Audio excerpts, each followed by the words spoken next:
دوستانو یو مهمه پوښتنه شوې ده چې په الماني ژبه باندې څنګه وایو دوی ولې خاندي څه وجه ده نو که چېرته تاسو د وجه معلومه وي بیا وجه ورته ووایي او که وجه نه وي معلومه بیا ورته وایي چې زه نه پوهېږم نو دغه دوه جملې مهمې جملې دي دا دلته زه جوړوم په الماني ژبه باندې نو موږ اول وایو په الماني ژبه باندې چې دوی ولې خاندي راځئ چې زده کړو داسې وایو Warum lachen Sie?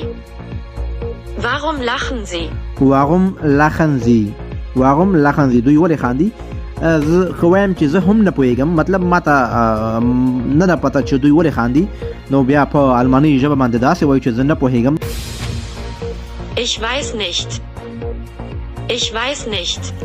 Ich weiß nicht.